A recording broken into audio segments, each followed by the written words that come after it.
नमस्कार, स्वागत है आपका विंध्य भारत में। मैं आपके साथ अंशिता गुप्ता। शुरुआत करते हैं एक खास खबर के साथ। केवल 200 लोगों की सेना ने 10,000 सैनिकों को सेना को पराजित किया था। नेखाई के मैदान में 225 साल पहले हुए युद्ध में, उस युद्ध में शहीद हुए लोगों की याद में कुछ लोग इकट्ठा हुए नेखाई में मैदान में। आइए आपको बताते हैं इस युद्ध में क्या था खास, क्या था रिश्ता प्रसिद्ध फिल्म बाजीराव मस्तानी के नाम से बनी फिल्म की नायिका बाजीराव मस्तानी से इस युद्ध का। नमस्कार, आप देख रहे हैं विंध्य भारत। मैं जावेद अंसारी। मैं मौजूद हूँ नेकहाई में। जैसा कि आप अपने टीवी स्क्रीन पर इस समय देख पा रहे होंगे, यहाँ कुछ छतरियाँ बनी हैं। किसी जमाने में यहाँ पर 18 छतरियाँ थी, आज 7 या 8 छतरियाँ यहाँ पर मौजूद हैं। साथ ही सबसे बड़ी बात आपको मैं बताऊं, नेकहाई की युद्ध लगभग 225 साल पहले हुआ था। आज यहाँ पर तमाम लोग मौजूद हैं। यहाँ पर क्या मौजूद है और नेकहाई का युद्ध कैसे और क्यों लड़ा गया था, किन परिस्थितियों में लड़ा गया था, इसके पहले मैं आपको बता दूं। इतिहास के बारे में आज के बच्चों को जानकारी देने के लिए किसी न किसी फिल्म का सहारा लिया जाता है। बाजीराव मस्तानी नाम की एक फिल्म बनी थी, उसका यहाँ पर से कुछ न कुछ इतिहास के पन्नों में और रीवा से उसका भी कुछ नाता रहा। क्या नाता रहा, इसको जानने के लिए हम चलेंगे असद खान के पास। मेरा पहला सवाल आपसे, यहाँ आज आप लोग क्यों आए हैं और क्या कार्यक्रम है आपका? ये नेकहाई युद्ध क्षेत्र है और इसमें हम लोग आए हैं। इस युद्ध क्षेत्र को, इसका धरोहर जो है वीरों की, इसको अक्षुण्ण बनाए रखने के लिए हम लोग जिस तारीख को युद्ध लड़ा गया था 8 फरवरी 1796 में, तो उस दिनांक से 25 वर्ष पूरे हो रहे हैं। तो उस 225 पूरे हो रहे हैं। और उस दिनांक को तमाम जो बहादुर लड़े थे, जो योद्धा लड़े थे, जिसमें भाग लिए थे, उन तमाम सबको, उनके वंशजों को और उनके सहयोगियों को, जो युद्ध के दौरान उनका सबका साथ दिया, सहयोग किया, उन सबको आमंत्रित करके इस याददाश्त को अक्षुण्ण बनाने के लिए हम लोग इस जगह को यादगार के रूप में हम बनाने का प्रयास करेंगे। 200-225 साल पहले एक युद्ध लड़ा गया। क्यों लड़ा गया, किन परिस्थितियों में लड़ा गया? नेकहाई का युद्ध के नाम से ये इतिहास के पन्नों में दर्ज है। असद खान जी, ये सीधा सा सवाल आपसे कि नेकहाई का युद्ध किन परिस्थितियों में लड़ा गया और उसका क्या रहा इतिहास में, किस तरीके से उसको दर्ज किया गया, संक्षेप में हमारे दर्शकों को बताइए। देखिए, इसका ताल्लुक बुंदेलखंड से शुरू होता है। महाराज छत्रसाल की एक पत्नी थी, रूहानी बेगम, जो ईरान की थी। उससे मस्तानी का जन्म हुआ और महाराज छत्रसाल बाजीराव पेशवा को अपना बेटा मानते थे। तो अपनी बेटी मस्तानी की शादी बाजीराव पेशवा से कर दिया गया। उनसे एक लड़का जन्मा शमशेर बहादुर, और शमशेर बहादुर का लड़का जन्मा अली बहादुर। अली बहादुर बहुत ही तेज तर्रार था।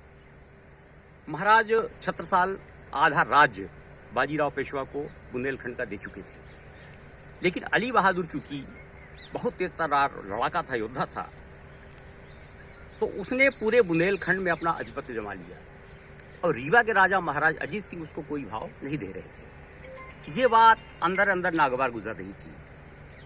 अब वो चौथ मांग कर रहा था, एक तरह से दादागिरी का जो टैक्स होता है, चौथ कर कि हमको दो, नहीं हम हमला करेंगे।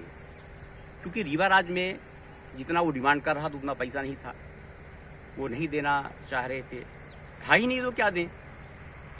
तो यहाँ के महाराजा अजीत सिंह ने कहा कि हम जंग नहीं लड़ सकते, हम संधि कर लेते हैं। ये बात कलचुरियों को मालूम हुई, महारानी कुंदन कुंवर को मालूम हुई। तो महारानी कुंदन कुंवर ने एक पैगाम भिजवाया अपने सरदारों को कि जो लोग जंग में जाना चाहते हैं तो 5 बीड़ा ले लें, तलवार उठा लें, और जो लोग नहीं जाना चाहते हों वो चूड़ी पहन लें। कलचुरी दादा नाम क्या था? चूड़ी पहन ले। मैं आपको रोकूंगा। ये तो सबको मालूम है, युद्ध लड़ा गया। अंततः रीवा के उस जमाने के जो भी वीर थे यहाँ पर आए, इस जगह पर युद्ध। कितने सैनिक रीवा की तरफ से, कितने सैनिक सामने वालों की तरफ से, इसके बारे में जरा बताइए। देखिए, बाजीराव पेशवा के पोते की जो सेना थी, मराठा सेना, चूंकि मराठा पूरे हिंदुस्तान में आधिपत्य जमाने की फिराक में थे और लगभग काफी हिस्सों में जमा चुके थे, उनका रीवा रियासत यानी बघेलखंड में कोई दाल नहीं गल रही थी। बुंदेलखंड तक तो आ गए थे, पन्ना तक वो आ गए थे। उनके पास 10,000 की चुनी हुई सेना थी और चुनिंदा हिंदुस्तान का उस वक्त का चुनिंदा सेना नायक था यशवंतराव नायक, जो बहुत बड़ा सेनापति और योद्धा था। उसके साथ 10,000 की सेना, हाथी, घोड़े, ऊंट और लाव लश्कर पूरा था। और रीवा के तरफ से एक चंद लोगों की, एक कलचुरियों की टोली थी, कुछ बघेलों की टोली थी और कुछ मुस्लिम थे, परिहार थे, बरगाही थे और चंदेल थे और बारी और कुछ ये ब्राह्मण सैनिक थे। कुल मिला के 200 लोग थे।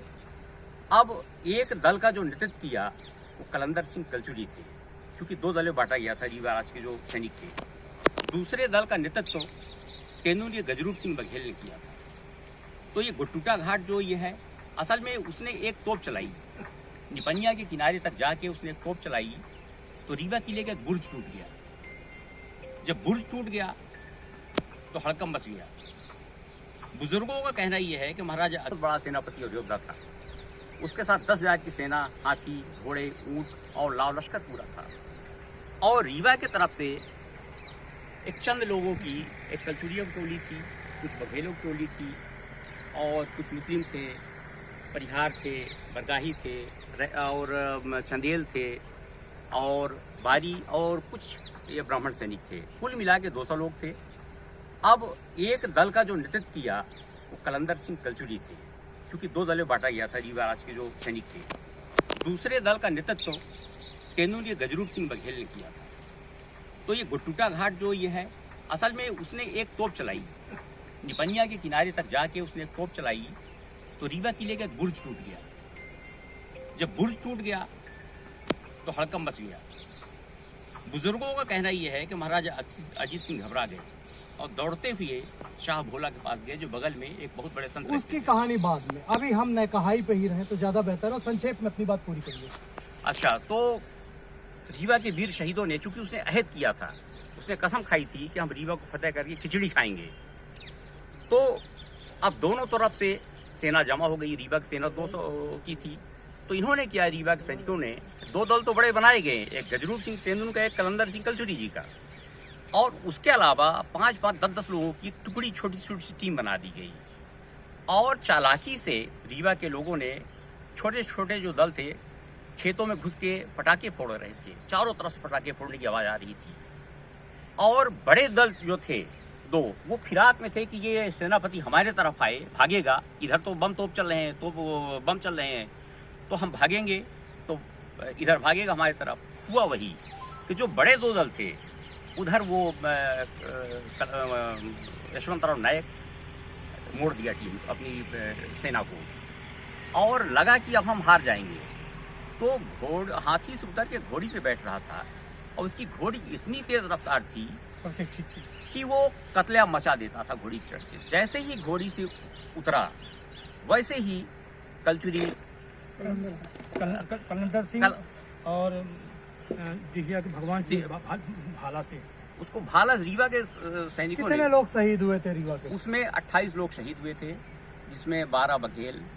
यशवंतराव का क्या हुआ? यशवंतराव नायक का धड़ जो है यहाँ पे गाड़ा गया और सिर जो है भाले में छेद कर रीवा के योद्धाओं ने महाराजा अजीत सिंह के दरबार में पेश किया किले में, और किले के घरियारी दरवाजा के नीचे उसको गाड़ा गया है।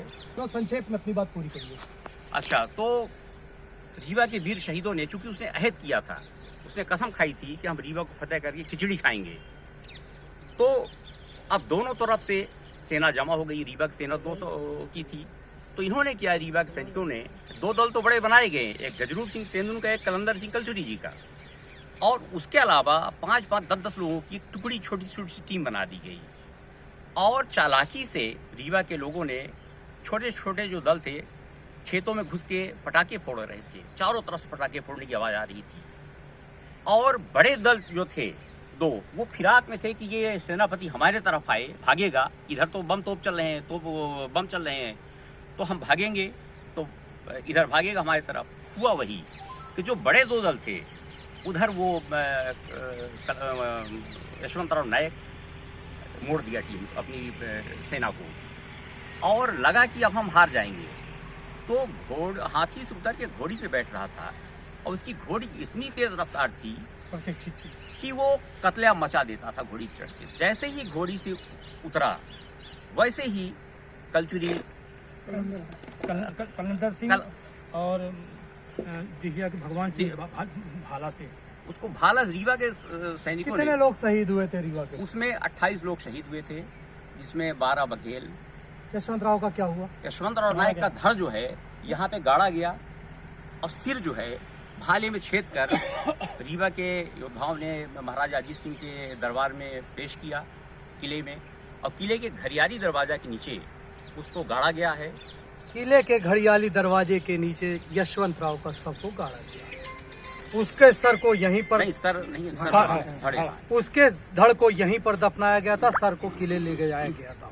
इस तरीके से रीवा के चंद योद्धाओं ने एक बड़ी सेना को पराजित किया था, जिसका उल्लेख इतिहास के पन्नों में आज भी दर्ज है। और ये तमाम लोग उसी इतिहास को याद करने के लिए यहाँ पर मौजूद हैं। 8 फरवरी को एक बड़ा कार्यक्रम यहाँ पर करने जा रहे हैं और उस कार्यक्रम को करने के बाद इस जगह को एक यादगार जगह के रूप में रखना चाहते हैं। अब देखना है, 225 साल हो गए, इस जगह की याद किसी को नहीं आई। 18 में से बहुत चंद छतरियां बची हैं, उसमें भी आज किसी के अवशेष नहीं। अब ये तमाम लोगों ने शायद ठाना हो, अब 8 तारीख के बाद क्या निर्णय होगा, किस तरीके से यहाँ पर इस जगह को स्थायी बनाने के लिए, चिर स्थायी बनाने के लिए रखा जाएगा, हम इस खबर पर भी नजर बनाकर रखेंगे। तब तक के लिए अपने मेजबान जावेद अंसारी को दीजिए इजाजत और देख रहिए विंध्य भारत। फिलहाल आज की खबरों में इतना ही। देश दुनिया की तमाम खबरों के लिए बने रहे हमारे चैनल के साथ। नमस्कार। यार इसकी बैटरी लो हो गई।